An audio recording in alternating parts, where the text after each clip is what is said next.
Hello and welcome back to the Doctor Who Marathon. I'm your host McEdam, and today we're going to be talking about the final episode of Series 11, The Battle of Ranskoor al Kolos, written by Chris Chibnall and is directed by Jamie Child.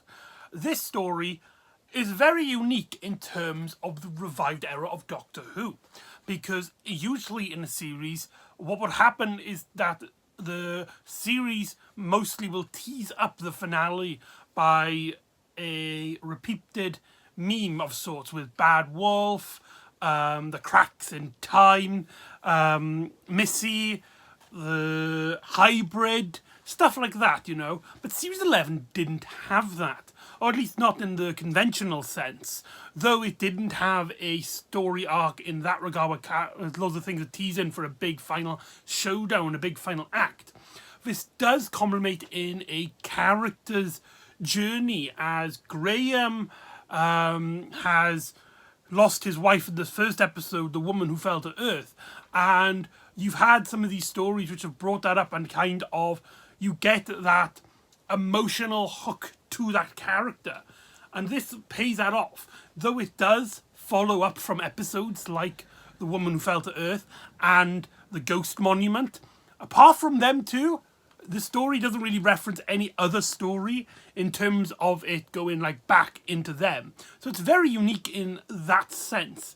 Though this means that I think just for that reason alone, a lot of people considered it their least favourite finale of the revived era of Doctor Who. I do think that is a bit unfair upon the story. It's just doing something that, you know, they're not used to. A story, just an episode, a final episode, really just being another episode. It's not like a build climax to a particular event. It's not tease the main villain, though it does have a returning villain of sorts. It's not like one of the big franchise standpoints, and it's not like the series has been building up to that. The reveal of the monster in this is a reveal, like a full-on reveal. Like, we never really knew this character would even be returning until this episode aired. So that's pretty cool, I think. So yeah, there's a lot of things going on in this episode. So let's just crack into it. The first thing we see is that we see these two race people of sorry, let me start that again. There is a race that only consists of two people called the Ox, a mythical race that have special powers. One power that we do see at the very start of the episode is that they seem to control rocks in the equivalent of earthbending from the last Airbender, the Avatar series. Reminds me a lot of that, for better or for worse. And then they seem to be met by someone only to cut then to thousands upon thousands of years later, where the Doctor, Ryan, Yaz and Graham have picked up multiple millions of distress signals on this planet, the planet of Ranskoor al Kolos, which, if I remember, translates as disintegration of the soul. That is because on the planet there is a unique energy source, shall we say, in which it can scramble with your brain. It can make you forget who you are. It can make you struggle to keep your mind focused, mood swings, stuff like that. And they decide to go investigate. And the Doctor gives them all these little neuron links that helps them focus, that helps their minds prevent from the effects of the planet of Ranskoor al Kolos. And it's here that they meet Poltraki, played by the amazing Mark Addy. Brilliant British actor who has appeared in loads of things, and him being in Doctor Who is just so cool to see. But he's affected by the planet, and he can't remember who he is, and he's very tense. He's got his gun at the characters, and the Doctor tries to talk him down very doctorally, and he keeps asking like the same questions. It's like, who are you? As if like he's just forgotten, almost as if he's suffering from some sort of amnesia or or Alzheimer's, something like that. But soon the Doctor convinces him to put on a neural link and connect his brain to the back to itself, which then he remembers his name, and the story kicks off when the characters get a message from the Ux lady, who basically is like, right, Poltraki, you will give up the item or we will kill your crew. Only for then to reveal that she is working under the command of what she believes is her god, Tim Shah, from The Woman Who Fell to Earth, with Samuel Oatley returning in the particular role. I love that scene where you hear his voice and all the characters are like, I recognise that voice. I will admit, when I first watched this, I didn't recognise the voice. I thought it was Davros, but that could have been just me expecting the whole franchise to be like, you know, like previous series where it's like building up to the Daleks or something. Yeah, but it was actually Tim Shah. And I like how Yaz, the Doctor, and Ryan, they look in at the unbelief that, you know, this person who they thought they stopped, who they thought that they got rid of, has found himself on this particular planet and seeming to still create harm and destruction upon people. But Graham, Bragley Walsh's sad, just like expression on his face, as if the death of his most loved person wasn't for nothing, and he's realising that, as Tim Shah is still going around causing harm throughout the galaxy. It's just, like, we don't give Bragley Walsh enough credit here, people. His one performance, like, it just, every time it, like, cuts to him, my heart just sinks. It's just so, it's just so sweet. Like you just really feel bad for Graham O'Brien. And it's really up to the Doctor and the rest of the cast to basically comfort Graham, who earlier on in the episode, he states to the Doctor that I want to be clear with you, you've done all these great things for us, but if I find him, and if he is the same person, I'm going to kill him for grace. And the Doctor's just like, no, you cannot cross that line of just murder. If you walk that line, Graham, then you can no longer travel with me. And Graham's just like, I understand. The Doctor's just like, no, you do not. So it's up to the Doctor and their crew to get onto this massive, like, cathedral-like ship that's floating in the middle of the catacombs of the broken ships. Get up there, find out what this item is that that Poltraki has taken from Tim Shah. Find out where the other crew members are and rescue them, as well as the Doctor finding out what Tim Shah's plan is. Now, there's a lot of things this story does deal with, but let's talk about, like, certain elements of the story. One is Jamie Child's directing is phenomenal here. The grittier look with the lesser, it's more darker colour palette, and the subtle effects. Like, one thing I noticed when rewatching this is that they've added, like, an effect to the clouds, so that the clouds are going, like, really quick, giving the planet a sort of strange atmosphere, as well as the smoke and the greyness of it all. It has a very cinematic look compared to previous episodes in Series 11. It's very visually distinct compared to the rest of Series 11, but as well as it being a sort of a much clearly grittier take to the Doctor Who than it's previously shown, because Series 11 has been a lot more brighter, a lot more colourful in terms of its visual style. A great example would be in It Takes You Away, where though it is darker in elements, the story mainly has a kind of cabin woody with the brighter wood of the aesthetic fold, and then you got that white void at the end with the frog. Really cool visual stuff. But here it feels like you're watching Doctor Who meets something like Halo, or maybe not Halo, but like you get that aesthetic of sorts. I absolutely love it. One thing I was really disappointed in this story is the neural link and the concept of the planet affecting and attacking the brains of our characters. Because apart from really that opening scene, it never really plays into the story. At one point, the Doctor and Yaz find themselves in a situation where they need to release the Ux because Tim Shaw is using their power against to masquerade his master plan. And so the Doctor knows how to stop them by taking off their neural links and giving it to the Ux, and they can stop and they can talk to him. However, when that arises and when the Doctor's like, right, there's a big risk, we gotta take off the neural links and give it to the Ux people, the story never deals with it, apart from the Doctor having a slight headache which goes nowhere. It's a very odd thing that like the story seems to be so focused on. It's one of the first things the Doctor mentions before even entering the planet. It's something that right at the start the characters have to deal with in front of Paul Trackey.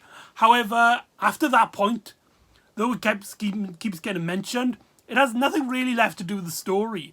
You would think that when the Doctor and Yaz take it off, like something will happen, like the Doctor forgets how to do scientific stuff, or Yaz forgets who the Doctor and everyone is, and it's up to the characters to remember who she is, and she can then help the Doctor or something like that. Like, this would have been a great moment for Yaz if the Doctor took out the neural link, and because, I don't know, because she had like a bigger brain or she's a Time Lord or something, her brain is more affected by the planet, and she just instantly like forgets everything, and it's up to Yaz to save the day. That would have been a really cool moment. But no, that never happens. It's very odd. And, like, it's really, like, it's just very strange because the story has so much focus on it. But it has nothing really to do with the plot or the narrative of the story. It's very odd in that regard. Now, the Ux characters, they are very strange because they're clearly used as like henchmen mainly throughout the story, and the Doctor they're basically a plot point as the Doctor needs to convince them to join their side, and they are the source of Tim Shaw's power in this story. And they're played by Phyllis Logan and Priscilla Ascot, I believe is pronounced his name. I do apologise if I got that wrong. And was I the only one who thought, when I saw Phyllis Logan, that she reminded me a lot of what's her name from Aliens of London, Harriet Jones? I thought it was the same actress, but it's not. So that's just something that came to my mind. And they have these powers which Tim Shaw is using, and they are basically the plot point, and there's not really much to them, but the story has a lot of focus towards them, and I don't think the story itself justifies their appearance, shall I say. Apart from really them being part of the plot point, they're not that interesting, apart from really the genetics of it all. A race that's only 2 in the entire universe, there's never like 3 or more. They're only found on a handful of planets, but there's only 2 throughout the galaxy, according to the Doctor. And they're this mythical race that have this psychic connection with a belief system, and if they're more belief, they can use their like psychic kinetic powers. And it's like a lot of detail, a lot of explanations, a lot of Wikipedia writing, but there's not really much to the characters. There's some really great moments when the Doctor confronts Phyllis Logan's character, and the Doctor can kind of sense that she is not believing that Tim Shaw is her god. And there's some really great moments there. There's a great moment when the Doctor gets Tim Shaw to recognise her, and Tim Shaw's like, take her to my lair. And Phyllis Logan's character is just like, how can he recognise you? And the Doctor's just like he's not a god, he's not a belief, he's using you, and you know, how does he recognise me? And the Doctor like plays her words against her. It's like, yes, how does he recognise me? think about that. He's using your religion against you. I mean, she doesn't say that bit, but she can say it in her face, in her eyes. There's a great bit where she says, where the doctor says to her, "Your words strike confidence, but your eyes do not." Great little moment. I love that moment. And Phyllis Logan, phenomenal actress. She was absolutely wasted in this role. She should have been given a much bigger role in this story. Priscilla, he doesn't really get a lot of do in the role. He has this kind of, he knows that it is wrong. However, he's usually, throughout the story, he's been used of. Like, he's using his powers against his will. As he's like tied up to this machine which uses the powers that generates the weapon that Tim Shaw is using. But yeah, there's not really much to these characters, which is very strange. Now let's talk about the big bad of the story. Tim Shaw is a character which was very, not controversial, shall I say, but very odd to return. Because though he did strike in The Woman Who Fell to Earth, though a lot of people didn't like the character, and of course all of these were filmed prior to like anyone's reaction, so you can't really like judge it on like audiences' reactions. Like, why did you bring him back? The audience didn't like him. But like, people who even like Tim Shaw, like myself, who liked Woman Who Fell to Earth, do agree that he didn't have the stamina for a returning villain role. Like, sure, his plans were the result of Grace's death, which is the main motive for Graham and his emotional trauma. But, you know, there was nothing really much to the character that said, right, this has got a recurring villain. He did feel like a great one-off villain, to me personally. I know a lot of people disagree on that. I got a few friends that would disagree with me on that, but I personally felt watching The Woman Who Fell to Earth that he was a great villain then, but great as a one-off character. So to see him return was a big surprise and was unexpected.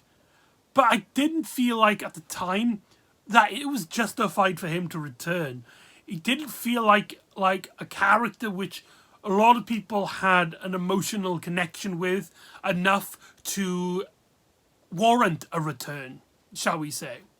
But the story makes this up by just giving him such great presence. I really love that scene where the Doctor re-encounters him for the first time, and he's like kneeled down, and you've got these big like pump like ventilators pumping as he's got his mask on, breathing.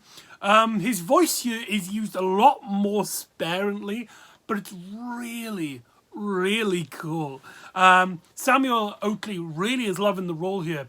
He has gone just full on like monodical mad here when he takes off the mask and he's just like, "I want my revenge on you, Doctor." He's like really cliched here. They even give him a cape, which is only really noticeable in one scene where he starts taking off the wires and he goes running off. Reminds me a bit of when the cyber leader, the cyber controller, whatever you call him, from the David Tennant one, the first one, Rise of the Cybermen, where he starts taking off the pipes and he goes chasing after the heroes. Reminds me a lot of that.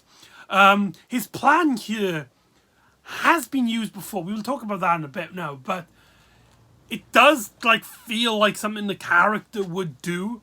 And the way he words them, the way Chris Chibnall's writes his dialogue, and the way Samuel Oatley portrays those words, especially there's a scene where he reveals to the Doctor that the entire ship that they're on is the weapon that charged the Ox charge. And the Doctor goes chasing and he gives this mononical speech about how like revenge and the power of the Stenza, and like there's nothing you could do. It's something which, like, you know, a lot of stories do, where you have like the villain like gloating, but it feels much more focused. It feels a lot more targeted, and I really like that about this story. I just realised I forgot to talk about the cover. I do have it on physical copy, but this is a cover that's by Matthew Purchase. Really great work. There's the side, and then there's the back. Sorry, I usually talk about those, but the covers and stuff at the front at the start of the video. But anyway, so Tim Shaw, his plan makes canonically sense for his character. Really works, and I really like Samuel Oatley's portrayal in this story. It feels a lot more vengeance-stricken. It's a lot more cliched, yes, but it's a lot more fun, I find. Whilst his character in A Woman to Fell to Earth is a much more creepy, like a lone assassin going around stalking, hunting people. Here he's basically gone full-on Emperor, full-on Darth Vader, where he's doing these big gestures and he's storming and he's like venting his anger, his frustration at our characters. It's a lot more cliched, but however, I do really like this portrayal of the character. And though they do tease that he could return, the character, at least as far as I'm recording this, has not returned since. And it's pretty funny, because that means he's kind of locked up there for all eternity. But anyway, I'm getting ahead of myself. Let's talk about his plan, because his plan, for those who are massively into the chronology of Doctor Who, might sound very familiar. Basically, we learn that he wants a device that Paul Trackey has taken. It's like this crystal with this black orb inside of it, which seems to be shaking, and the Doctor scans it, realizes it makes zero sense. It should have a bunch of mass, but she can pick it up with ease. And it seems to be so much dense inside, so dense that it's physically impossible. We quickly learn that throughout the story that the Ux have the ability to take this ship and it can shoot it at planets, and it absorbs and turns the planet into these small devices, which Tim Shaw, being a Stenza, takes as trophies. If you remember in The Woman to Fell to Earth, his plan was to take that kid because the Stenza take humans, individuals, as trophies. But as Tim Shaw states in this story, the goal, the meaning to Stenza life is to have entire planets as trophies. And because the Doctor accidentally sent him to this planet, the Doctor is kind of responsible for allowing him to become this godlike figure to these Ux characters, using their powers, using their ability, and fulfilling the Stenza dream of capturing planets. That sounds familiar?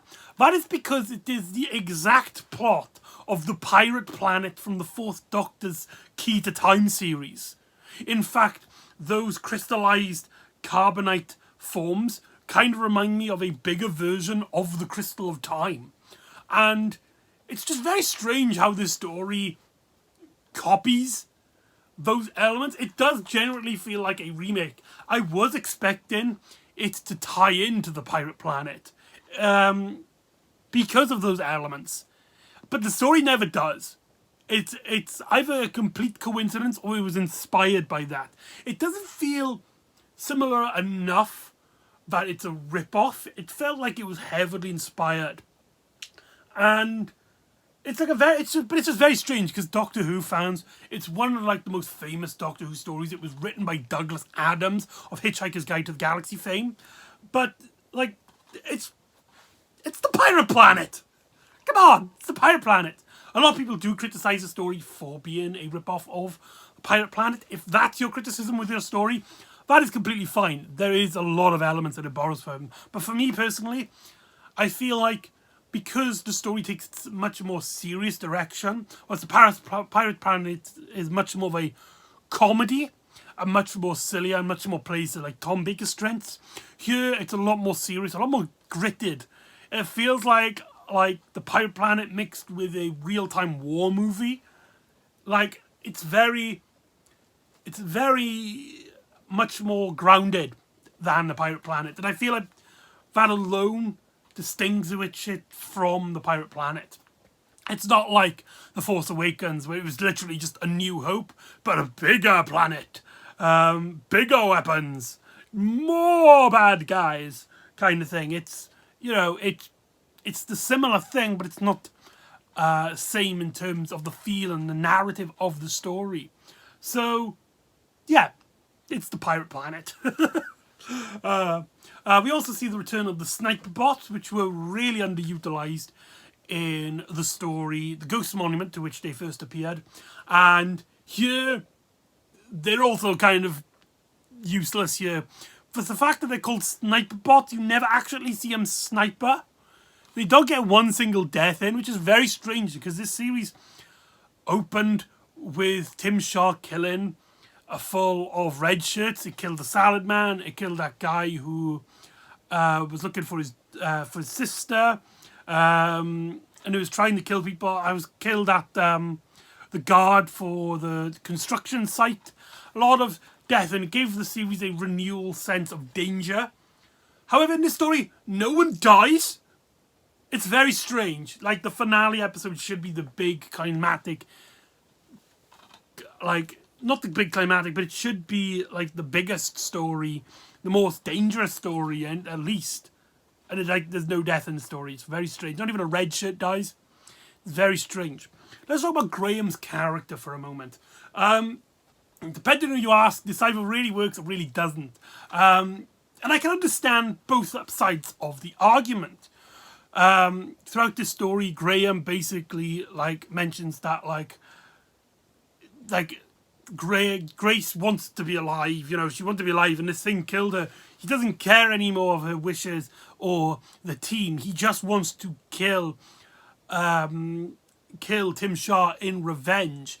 And the Doctor's status is like, if you do, then you will become like him, and you can no longer travel with me. And Graham is a lot more serious. He's a lot less jokey. He does have his jokey moments, especially towards Ryan, where he feels a lot more confident. But when he's with the Doctor, the story takes him a lot more seriously, as well as the Doctor confronting him as if he was one of her villains. And there's two ways of looking at it, because like I said, this story, this element particularly, is very split down the middle in terms of the fan base. Let's talk about people who don't like this element for a moment.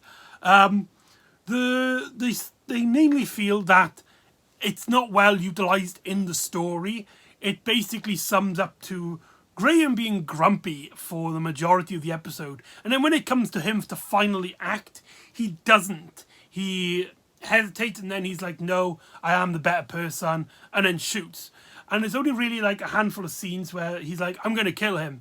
No, you're not. I'm going to kill him. Don't you dare. And then when it comes to the final scene, okay, I'm not going to kill you. And that's like the sum of the story. And yes, that is very true.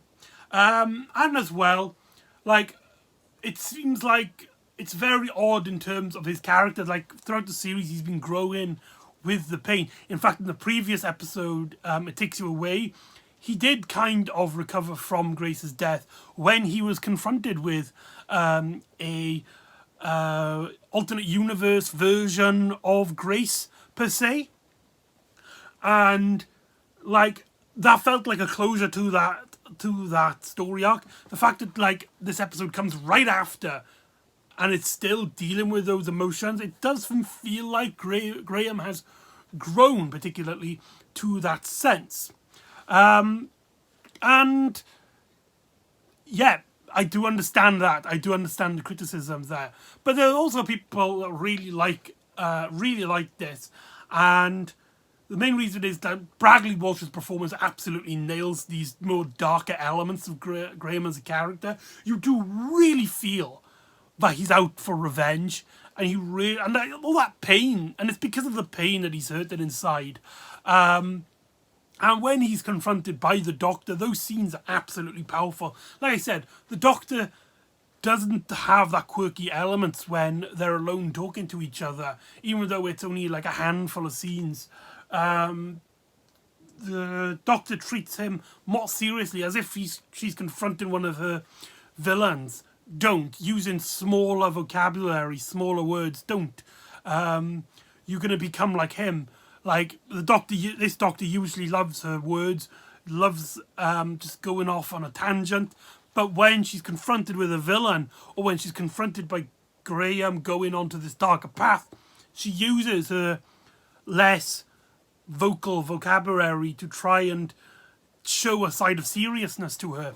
Really, really well utilised. They're also just like, I really love the scene where he does confront Tim Shaw. The way like he's looking at the back, and then you hear his voice, and Graham slowly turns around. And like I said, it's mainly down to Bradley Walsh's performance. I think if it wasn't the reason that Graham was cast, Bradley Walsh was cast as Graham, I don't think the plot line would have worked as well. And though I do understand that the character arc does kind of feel redundant after the events of It Takes You Away, I do feel like there is room for both. Because one is confronting with the actual loss of a loved one, and now this one is confronting with like injustice. The fact that somebody who hurt and killed that person that he loved got away with it. The last story is about grief. This story is about vengeance. And I do think that that is a distinct plot that that really sets this story apart and really utilizes the plot area, the character of it. If that makes a lot of sense. I'm probably going on a complete tangent now myself. So, yeah. At the end of the Graham decides not to kill Tim Shaw, and in fact puts him in a prison of his own making, trapping him in a prison for life, as Ryan puts it. To which he confronts the doctor about it. He's like, right, oh no, I didn't kill him. At the end I was too weak. But we set him in a prison. And the doctor's like, no, Graham, you're the strongest person I know. This line was surprisingly massively controversial when series 11 aired. Like, what, this doesn't make any of sense. And I must admit, I was completely baffled by the controversy of this line. So let me set up what the criticism is about.